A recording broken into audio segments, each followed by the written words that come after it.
Welcome to A Survivor's Guide to Hell, where we challenge our listeners to take a closer look at the bright side of things. Here's the deal. Negative news media can hurt your character. Experiments show that even one item of bad news has immediate negative effects on your mood, your helping behaviors, and your attitude towards other people. Even if you don't watch the news station, you are still surrounded by a desert of bad news. But at Survivor's Guide to Hell, we want to provide an oasis from the negativity, the politics, and the contention. Each week, we select a difficult topic, then use that theme to help you laugh, help you find a bright side, or even change your perspective for the better. We want to improve your mood, your character, and your mental health with a healthy dose of silver linings. We are so happy you found us. Today, our unpleasant topic is weeds. They say that the difference between a weed and a wildflower is merely in the eyes of the beholder. Let's take a few minutes to talk about the wildflower side of things.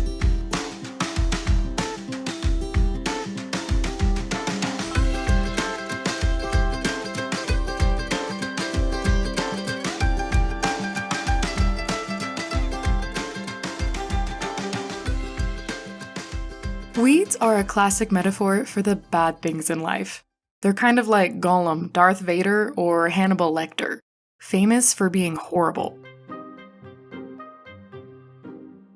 After all, they are spiny little things sometimes. They interrupt the flow of your flower garden and can be a nightmare to uproot. Worst of all, they may threaten the health of the more intentional plants in your garden. However, weeds seem to have garnered a certain measure of sympathy. A. Milne, author of the Winnie the Pooh series, once wrote, "Weeds are flowers too, once you get to know them." I've also heard it said that weeds are plants that have mastered all survival skills except for growing in rows. When I was younger and saw a garden overridden with dandelion puffs, I didn't call them weed patches. I called them wish factories. But enough of the Hallmark gift card material.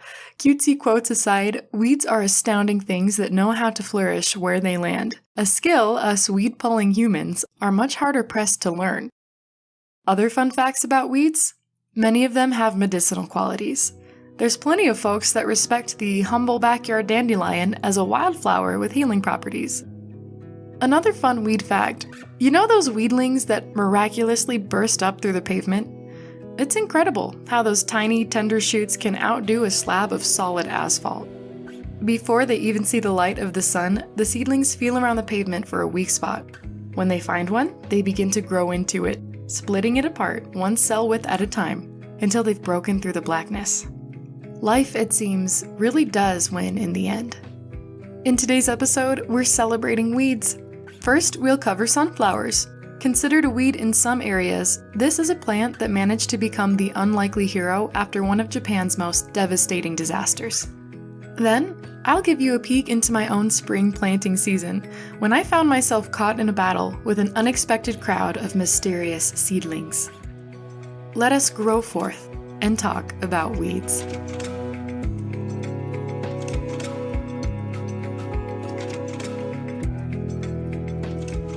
Act 1. Real-life flower power. How sunflowers are cleaning Fukushima after tragedy. I've lived all over the United States, and something that I've loved to observe is the weeds. Not just the run-of-the-mill crack dwellers like dandelions and clover sprouts, but the ones that look like they belong in a garden. In Kentucky, I'd occasionally see rampant patches of tulips. They'd probably escaped their pre-planned beds and started a rebellion at the fringes of someone's yard, sometimes creeping into the forest beyond. Indiana had its brown-eyed Susans that freckled the Amish farmlands and fringed the streams that wound between the hills. Where I live now, it's sunflowers. They grow in the gaps between the cement of the curb and the asphalt in the road. They grow around light posts and in forgotten pieces of construction sites. I always found it curious what people might dig up and throw away in the name of a perfectly organized yard, and I've often admired the gardens that implemented native plants. However, I never fully grasped the true strength of a weed until I heard how sunflowers were being used in other parts of the world, not as tolerated curbside guests or even welcome garden jewels, but as vigilantes in the wake of disaster. To illustrate my point, I invite you to imagine a desert about 3.5 hours north of Tokyo.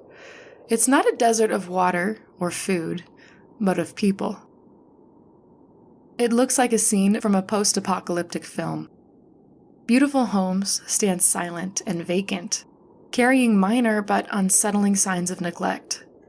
Expensive cars with full tanks of gas rest under a thickening tangle of vines and leaves. Wild boar trot past vacant storefronts, untroubled by human activity. There may be no people here, but there are sunflowers. This is what Fukushima, Japan looked like in 2011. You may remember the news stories. An earthquake rattled a nuclear power plant in Fukushima, unleashing radioactive materials into the city and prompting a mass evacuation. I imagine pregnant women with their heavy, precious cargo, the aching occupants of hospitals and sickbeds, and families brimming with young ones struggling to escape the city as fast as they could. The threat of radioactive materials creeping into their body and filling their loved ones with mutated cells was directly at their heels. Many left homes that had been in the family for generations, and I imagine there was little time to pack more than the evacuation essentials. Fukushima was contaminated.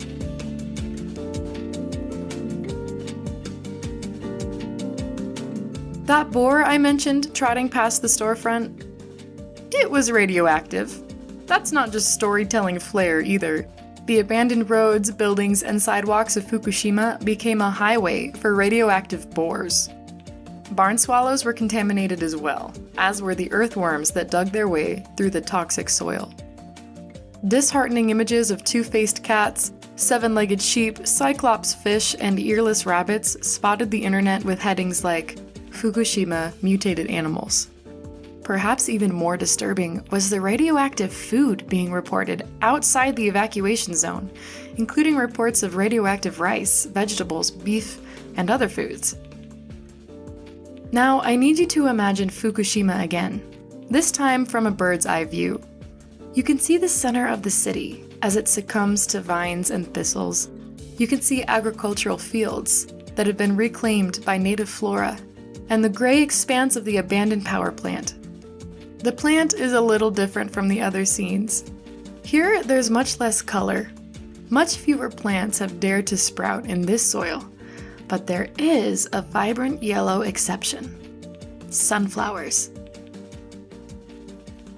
If you had a drone, you'd notice that sunflowers were beginning to boil over in the nooks and crannies of Fukushima, including areas near the power plant itself. In a neighboring area, outside the evacuation zone, a certain Buddhist monk named Koyu Abe is probably responsible. After the nuclear disaster, this chief monk and his companions began distributing sunflower seeds at the Jonji Buddhist temple. Why? Because sunflowers soak up radiation. They lift it out of the soil and clean up the mess that the power plant left behind. That's why the Jonji Temple donated at least 8 million sunflower seeds and 200,000 other cleansing plants to those who lived in or near Fukushima.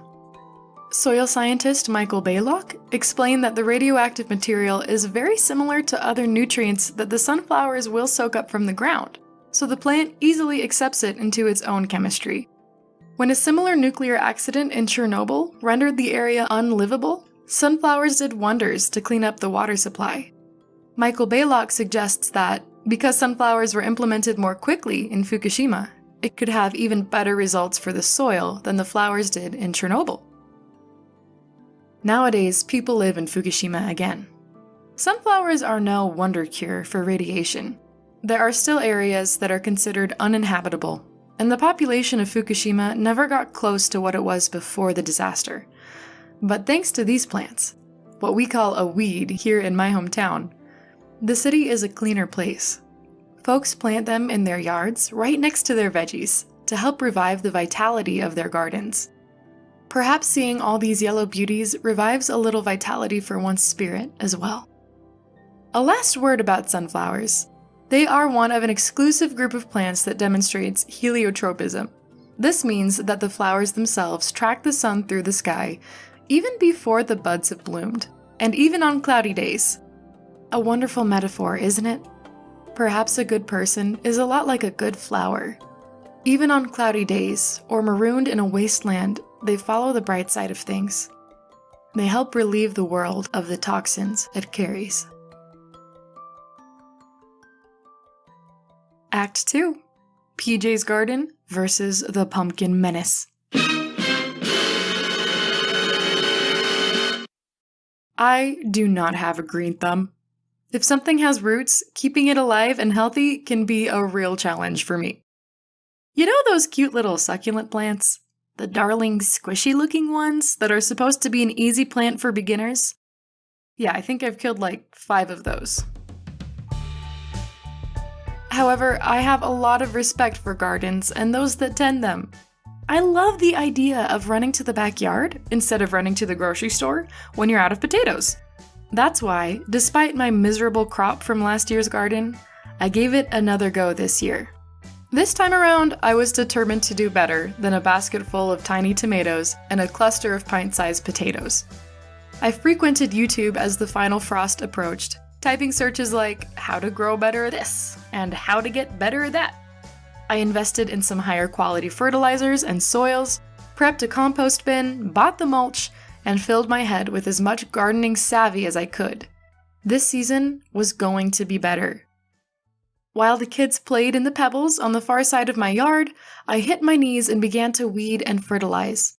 We had 4 garden beds, and there was only enough homemade compost to feed the larger garden bed next to our shed, so I dumped the entire bin in the dirt and dutifully mixed the compost into the soil. The rest of the beds were fertilized with rabbit pellets. And then the fun part, planting. After a few days, the garden bed with the homemade compost was crowned with tomato plants, pepper plants, and a couple cantaloupe seeds. This planting season was better already. Then, the first invader appeared. It was enormous for a seedling, but I was more perplexed than alarmed. I'd seen lots of weedlings in my short gardening career, but I had yet to see one like this in all of Utah. In all of anywhere, for that matter. I knew I had to pull the little guy, for the sake of my tomatoes, peppers, and cantaloupe. But first, I wanted to learn what it was. My curiosity, however, turned to intimidation when I looked up from the weedling. This intruder wasn't the only one. He brought friends, maybe a dozen of them. If I wanted to appease my curiosity, I'd have to act in the next few days. Otherwise, my garden would quickly turn into a jungle of these round-shaped, broad-leaved plants. First, I thought about downloading some sort of plant identification app, but then I remembered. I'd put pumpkins into my compost bin, the same compost that was in this garden bed right now. There were 2 pumpkins, to be precise, from last year's Halloween. I had thought that after an entire winter of sitting amongst rotting scraps, the seeds had surely lost their viability. However, a quick Google search revealed that these were pumpkins all right, and a lot of them. If I didn't take action soon, I'd have a tangled pumpkin patch, rather than peppers and tomatoes. Emotionally, it actually hurt a little to pull them out. The seedlings were vibrantly green and very stout. I'd even call them cute, as far as seedlings go. They looked so healthy in a garden that had hardly managed to produce anything the year before. I thought of all the flowers, fruits, and veggies that I'd planted on purpose that still managed to die. Here was something I planted on accident. Without Googling when pumpkin planting should begin or what the seed depth should be, they only found my soil after I'd left them outside for months in a freezing winter, surrounded by the decay of old banana peels and avocado rinds. Yet here they were, growing, without asking for any help. As I pulled each sprout out of the dirt, I realized why it was more difficult than yanking a darling morning glory or a cheerful dandelion. These pumpkins were so many of the things I wanted to be. They were vibrant, they weren't picky, and they didn't need anyone's permission to flourish. The tough little cusses were steely enough to make it through a winter that was literally designed to break them down into fertilizer. Yet they remained meek and sweet, with their paddle-like leaves stretching outward like a hug. They promised to bless my yard by adding more greenery, bless my air by creating more oxygen, bless my kids by giving them pumpkins to carve in October, and bless my husband by providing the main ingredient to his favorite fall dessert, pumpkin pie. These weren't just little pumpkin plants. They were little survivors, still brimming with potential. Until I pulled them all from the garden bed, that is. I surveyed my soil, now tidier than ever, with a satisfaction that quickly replaced my sentimental feelings. Little did I know that I'd only won a battle. There was still a war brooding just under the surface of the earth. The next day, a dozen more pumpkins popped up. Another day passed, and I was facing 30, 40, maybe 50 seedlings. They were like a hydra. Where I pulled one, 3 more appeared, as cute and resilient as ever. I recalled the pumpkins I had tried to compost. There were literally hundreds of seeds in each one of them. I would be pulling these poor pumpkin progenies for a while. With those seedlings in mind, I turned my gardening efforts to another part of my yard. There was a small patch of unused dirt between my house and the neighbor's fence. It got about a half day of sun, and I had once entertained the thought of planting grass and flowers there, then installing a hammock. But grass? It did not stay alive without my permission. It was demanding, picky, fragile, and often so brown. And who was I kidding? How much time did I have to lounge in a hammock? Instead of hammock lounging and grass planting, I busted out a pickaxe. We live near the foot of a mountain, and it shows in the soil. Each morning, while my little boys pushed themselves around on their bikes, studied fistfuls of dirt, and annoyed our dog, I spent an hour or two swinging the pickaxe above my head and sinking it into the stony ground. After enough of this, I'd shovel the loosened layer away and start swinging again. Swing, dig, repeat. More arduous than the swinging and the digging was the sifting. I had buckets full of dirt that needed the rocks removed from them, which required dumping them into a homemade sifter and shaking the thing until all the soil was free. The process left bruises on my palms, and I was collecting enough rocks to build a small dwelling. There were prehistoric behemoths of stone just inches under the dirt, which had to be sculpted, pried, and excavated until I could heave those hefty things away. Some hours were dedicated almost entirely to this, and I was beginning to feel more like a begrudging archaeologist than a gardener. It was hard work, but I was a friggin' pumpkin seedling. All cheers, hugs, and pies on the outside, and straight gunmetal on the inside. At least, that's what I liked to think. Finally, after 2 weeks of sacrificing my mornings to this labor, I'd done it. I'd created a new garden bed.